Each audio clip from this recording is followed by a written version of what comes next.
नमस्कार दोस्तों, जन मुद्दों की बात धर्मराज के साथ मेरे शो में आप सबका स्वागत है। आज मैं बहुत ही छोटी टिप्पणी करूंगा।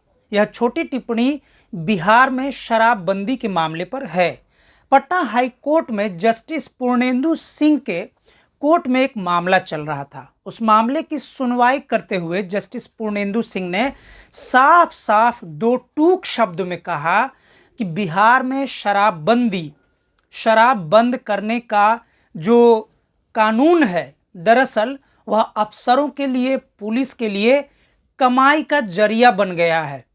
जस्टिस पूर्णेंदु सिंह यही नहीं रुके, उन्होंने यह भी कहा कि शराबबंदी कानून के अंतर्गत पूरे बिहार में जो सबसे ज़्यादा कानूनी प्रक्रिया में उलझे हुए लोग हैं, जो सबसे ज़्यादा शराब के मामले में जेलों में हैं, वह गरीब तबकों के लोग हैं। हालांकि जस्टिस पूर्णेंदु सिंह ने यह बात उस सुनवाई के दौरान कही, लेकिन जब से बिहार में शराबबंदी लागू है, उस समय से लेकर अगर आज तक के उन लोगों की मृत्यु की संख्या जोड़ ली जाए जिनकी मृत्यु जहरीली शराब पीने के कारण हुई है, तो ऐसा लगता है कि वह लाख की संख्या पार कर जाएगी। यानी कि पिछले महज कुछ वर्षों में शराबबंदी की आड़ में शराब का बिकना, शराब पीना, पिलाना, शराब बेचना तो बंद नहीं हुआ, लेकिन लाखों लोग जहरीली शराब पीने के कारण, नकली शराब पीने के कारण काल के गाल में जरूर समा गए। लाखों मजदूर, गरीब लोग के परिवार जहरीली शराब के कारण जरूर बदनाम हो गए, बर्बाद हो गए, जेलों के चक्कर काट रहे हैं, थानों के चक्कर काट रहे हैं, कोर्ट कचहरी के चक्कर काट रहे हैं। यह बात किसी आम आदमी ने कही होती तो नीतीश कुमार की सरकार यानी जदयू भाजपा गठबंधन की सरकार उसके पीछे पड़ गई होती। हालांकि बिहार में लगातार बहुत सारे जमीनी पत्रकार इस मामले की छानबीन कर रहे हैं, रिपोर्टिंग कर रहे हैं। अखबारों के फ्रंट पेज पर हजारों बार ऐसी सुर्खियां बन चुकी हैं जिसमें एक दिन में 30-30 लोगों के जहरीली शराब पीने के कारण मरने की खबरें छपी हैं। लेकिन नीतीश कुमार इन मौतों पर यह कहकर बचने का प्रयास करते हैं कि जब पता है कि शराब से मृत्यु होगी तो शराब पीते क्यों हो। लेकिन वही नीतीश कुमार ये नहीं बताते हैं कि जब पता है कि आपके कानून में, आपके सरकार में शराबबंदी कानून लागू है, तो आप यह भी तो बताइए कि आखिर शराब आता कहां से, शराब बेचता कौन है और यह शराब के मालिक कौन है। यह करोड़ों रुपयों का जो व्यापार है, शराब का व्यापार है, आखिर कौन करता है? गरीब तो करता नहीं है। तो आखिर ऐसे कौन से लोग हैं जो शराब बेचते हैं, करोड़ों कमाते हैं, लेकिन पकड़े नहीं जाते हैं, उनके घर के लोग नहीं मरते हैं?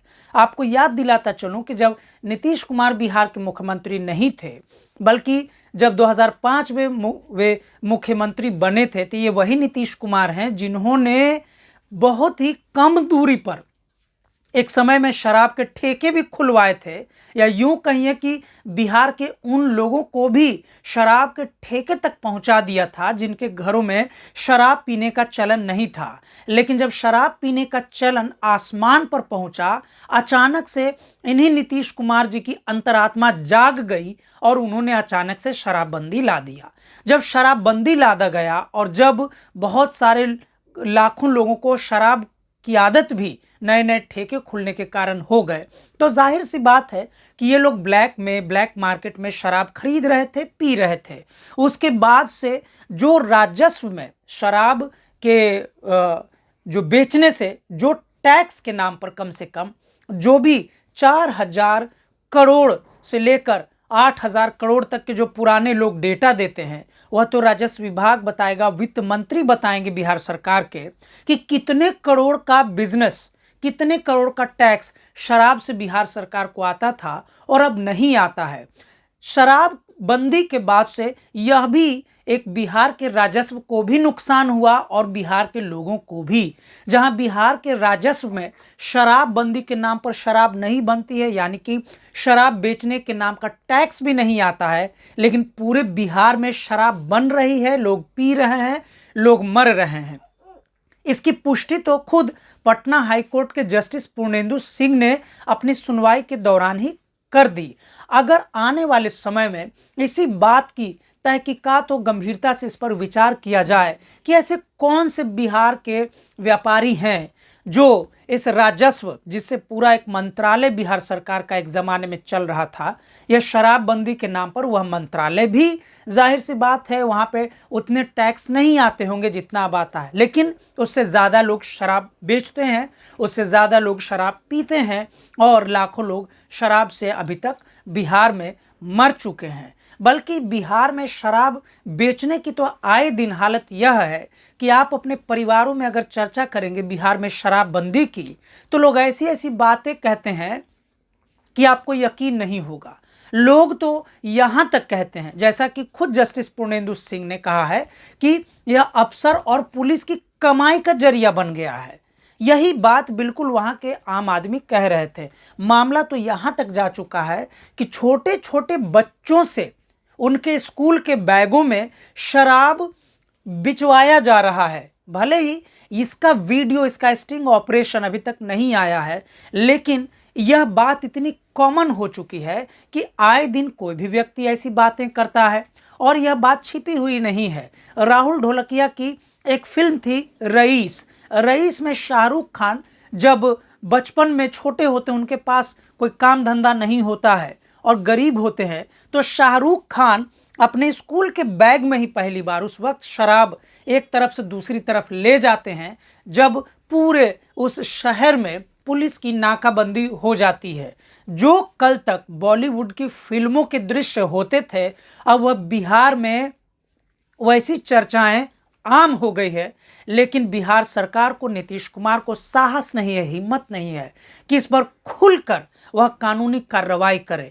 बल्कि शराबबंदी के मामले में राजनीति की ऐसी हालत हो गई है कि तेजस्वी यादव यानी बिहार के उप मुख्यमंत्री, पूर्व उप मुख्यमंत्री, राजद के शीर्ष नेता तेजस्वी यादव ने तो यहां तक अपने चुनावी घोषणा पत्र में वादा किया था कि अगर राजद की सरकार बनती है तो हम शराबबंदी से, यह जो कानून है शराबबंदी का, इसे खारिज करेंगे, यह बंद हटेगा और खुला शराब, जैसे बिहार में कम से कम पहले लोग पीते थे वैसे लोग पिएंगे।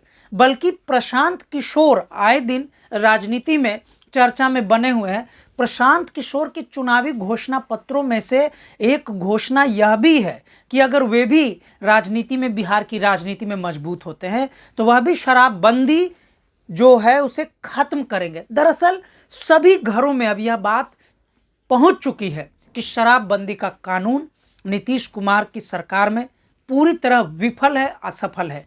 लेकिन किसी को साहस नहीं है यह बात सामने से कहने का। बल्कि जस्टिस पूर्णेंदु सिंह ने यह जो बात कही है, आने वाले दिनों में इसका असर होगा और उम्मीद है कि या तो शराबबंदी कायदे से लागू होगा, ईमानदारी से लागू होगा, या तो शराबबंदी खत्म होगा। अगर कोई व्यक्ति सच्चे मायने में कोई सुधार करना चाहे तो उसके तमाम तरीके हो सकते हैं, लेकिन नीतीश कुमार की जो शराबबंदी का तरीका है इस कदर विफल हो रहा है कि जस्टिस हाई कोर्ट के जजों को भी उस पर कार्यकर्ताओं की तरह बयान देने की जरूरत पड़ जा रही है। आज के लिए इतना ही, आगे हम फिर मिलेंगे अगले मुद्दे पर। तब तक के लिए शुक्रिया, धन्यवाद।